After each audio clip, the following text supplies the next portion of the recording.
Hey, don't worry, Nvidia's still here to screw you over on their GPUs. Hey, look, Intel actually fixed one of the biggest problems with their graphics cards, and somebody's looking to fix one of the biggest problems with AMD's CPUs. Let's get into the hot news, everybody. I'm your Brett host. We're going to be going over the hottest tech news I can find on the internet. Well, you enjoy your Brett Fists, and as I've been saying throughout this entire week, just want everybody to know about it because a lot of people, every time I bring this up, aren't 100% sure that this was a thing for a very long time.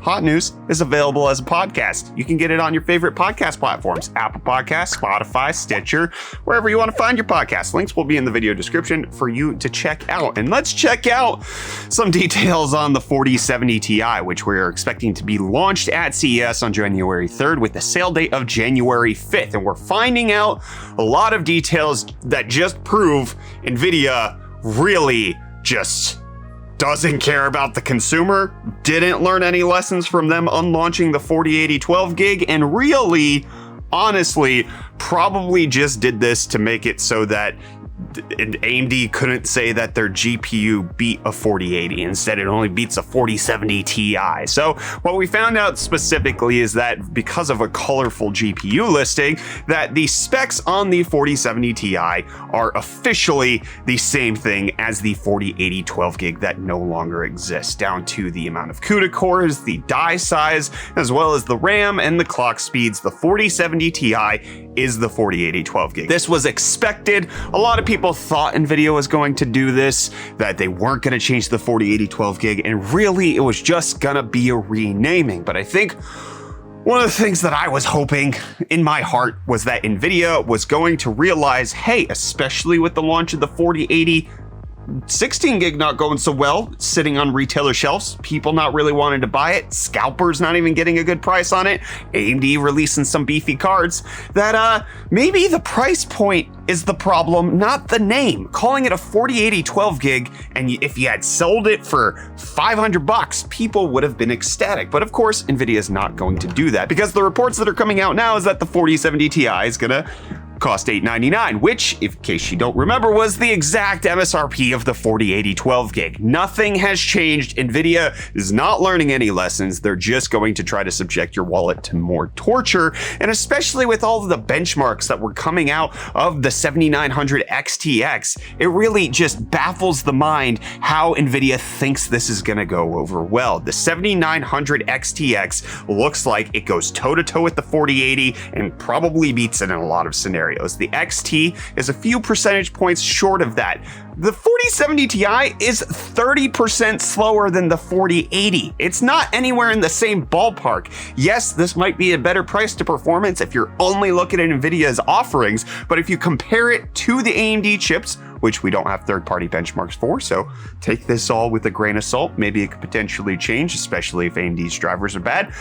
But based on what each company is saying about these cards, because Nvidia has already put out the benchmarks for the 4070 Ti, this thing's gonna get stomped by the 7900 XT, which will be at the exact same price point. It really just baffles the mind that Nvidia believes that their RTX functionality in DLSS 3 is worth so much to actually charge that amount. But then on top of that, we have the 4080 being $400 to $500 more than what Nvidia used to charge for an 80 class card. This 4070 Ti is still gonna be $300 to $400 more than what a 70 Ti class card should cost. Nvidia really is just not learning a lesson. They're sticking to their guns of the fact that you have to pay more as a consumer. And despite the fact that, number one, Intel has come out and said that they believe Moore's Law is real. Number two, AMD has come out and said, hey, we're using chiplets because we saw this coming and we realized the way to keep things affordable is to break them up and to not use monolithic dies. Regardless of that, Nvidia wants to stay on this train of, hey, you need to pay more for less, okay? We're not even gonna try to keep price parity. We're not even gonna try to convince you that this is a value move. We're just gonna say, shut up and buy these damn graphics cards, which honestly, the The impressive thing that has happened is that consumers have rejected the RTX 4080. They have decided not to buy them. They are sitting on shelves. I really, really think that this could be a pivotal point where Nvidia starts learning some hard lessons that apply to their wallet, and consumers just simply have to do the same thing here. The 4070 Ti, regardless of what AMD is offering, regardless of what Intel is offering, is a bad value because Nvidia decided that they're going to charge $300 to $400 more for the same class of card. I don't care what you call it. I don't care what the naming scheme is. Nvidia is simply trying to extract more cash, and this goes well beyond inflation. This is them simply trying to make up for the fact that they have lost mining revenue, so they need to make higher margins on each of the graphics cards they sold. They got addicted to the high price points that you could get when selling to miners, and just gamers should not abide by this. That's my opinion on this. Obviously, one of the things to note, especially being brought up in these articles, is that while Nvidia is considering bringing these cards out at $899, one of the reasons EVGA left was because Jensen can make the decision a couple hours before, you know what? Nah, we're going to charge less for that. It's going to be $699 now, which would still be an offensive price point, but not as horrendous. So it could be that all of this is not necessarily correct because there's going to be last minute changes and Jensen gets to announce whatever he wants and AIB partners have to suck it up and deal with it. EVGA left them because of their difficult relationship to work with. I really hope that gamers don't have to leave Nvidia, but at least prove that you're not gullible. At least prove that, hey, I'm gonna buy what's best for me. If you need the CUDA acceleration, I will pass no judgment on you for buying a 4070 Ti or a 4080. But if you're simply doing it because you want the best bang for buck for gaming, then honestly, it's a problem, in my eyes at least. Nvidia's lost all goodwill that I would give to them. It really does just look like they're trying to take advantage and they haven't weaned off the mining graphics card prices. But let me know what you think of all this down below in the comments. But the scrappy young third-party company who needs to show that they're worthwhile for you to buy their GPUs, Intel, actually releasing some pretty impressive details coming out on how they're improving their drivers for DX9. This is actually one of the biggest issues that happen with Intel's GPUs. They are bad at all old games because they don't support DirectX 9 and have to do it through an emulation layer. And that requires per game optimizations. Well, the latest driver that Intel is coming out with actually brings those enhancements to a whole host of games, up to 1.8 times faster in specific DX9 games, with the most prominent that Intel has been showing is CSGO. You can see it's 1.79 at 1080p and 1.77 at 1440p, with improvements being made in several other games as well. But one of the big things they're talking about is how it's actually better when it comes to frame times. The 99th percentile, or how much stutter is actually going to be in the game, has been improved by 2.3 times, especially in games like CSGO. So a lot of the issues that we were seeing early on with the Intel Arc Alchemist GPUs being resolved in driver updates. This is what Intel said they were going to do. It's good to see that it is happening. Obviously, we would want this to roll out into several more games. We'd want to see more support happening as time goes on, but this is a good start. Intel's doing the right thing. They priced their cards appropriately. They were honest about their defects and their flaws. And honestly, I want more of that. And you probably want more of Cryptostonks. So let's dive right on into it. Bitcoin's down 1% to be at 16,825. Ethereum's down 2.1% to be at 1227. And Dogecoin's down 420% to be at 9.5 cents. And I'm gonna segue on over to Reece for UFD Deals. Hey, welcome back to UFD Deals, bringing the hottest tech deals out on the internet. You guys can probably hear I'm feeling a little sick today, so we'll see how this goes. First up, we have the Team Group MP33 M.2 NVMe SSDs. The 512 gig variant is going for $31.49, which is $28.50 or 47% off. Next up, we have this dope dual monitor stand with support for two 13 to 27 inch monitors. You can pick up the matte black version for $20.99, which is 47% off. And the perfect thing to throw on that is the Samsung S70A. A 27-inch 4K IPS panel with HDR10 support is currently going for $239.90, which is $110 or 31% off.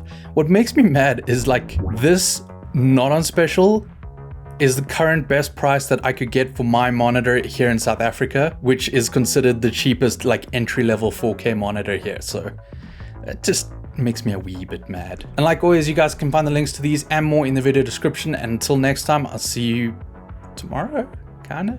Goodbye. Just leave. Fun segue back to me. Thank you so much, Reece. Let's talk about a new feature that Epic Games is rolling out to keep kids safe online. They're introducing cabined mode, which allows for actual protection of minors or people under the age of 13 on their platform, specifically for games like Fall Guys, Rocket League, and Fortnite. So the cabined account requires a parental account process to actually get all of this passed. It is opt-in. You have to make sure that you're consenting to it, but it prevents things like communicating with other people via voice chat or text chat online, purchasing items, downloading games that are not owned by Epic, and a whole bunch of other things, mainly to protect the younger account user who might not necessarily know any better. Just having this option, I believe, is a good thing. Epic Games still developing as a games launcher. People dislike it for a whole host of reasons, but this is a move that I can stand behind. And a move that a lot of people did not stand behind was the San Francisco approval of Robo dogs that potentially could use lethal force in specific instances. And in an unlikely turn of events, the Board of Supervisors in that city decided that, hey, maybe we shouldn't have lethal robot dogs, and they voted in favor of repealing that and banning the robo dogs being able to use lethal force. Specifically, the police department needed to know how they could use the force on these robot dogs, especially when it came to explosives, and whether they could contact, incapacitate, or disorient violent, armed, and dangerous suspects. It's being repealed because, especially since there was a major outcry across the internet that this was probably not a great idea. There's entire genres of media dedicated to this very thing. Once you automate the violence against people and you remove the human element, it becomes way easier to do. But it should be noted that this is just a temporary ban on this, and they could potentially vote on policy again in the future if they decide that, hey, yeah, maybe that robot should intervene. We just keep moving closer to Black Mirror every single day, and it's strange. And to segue into a completely different topic, Fractal is moving closer and closer to be one of my favorite case manufacturers. They announced the new North case, which takes a whole lot of cool elements, including real wood, some really nice aesthetic design. This is a departure from what we're seeing with a lot of other case manufacturers going with RGB and plastic. I think that this is one of the best looking cases that's been released, but Fractal's kind of been on a tear this year when it comes to well-designed cases. They recently announced the Ridge, which I think is a great home theater PC, especially with that fabric front. It's currently back ordered on Newegg. I'm waiting for it to open up so that I can actually grab one of these for my home theater setup. And then they've even launched the Pop Airs, which are just vibrant and have a ton of personality. And the Torrent was well reviewed for being a great airflow case for you to build in. I don't know if Fractal changed something internally. They hired a new head of design, but they honestly are crushing it in the case department. I'm excited for it. But Apple also kind of crushing it in the encryption department. Apple announced several new measures for end-to-end encryption when it comes to iCloud services called Advanced Data Protection, which is going to be an opt-in feature for you that brings end-to-end encryption to new categories of data in iCloud. It used to be available for 14 different ones, but it's been expanded to things like device backups, iCloud Drive, notes, photos, reminders,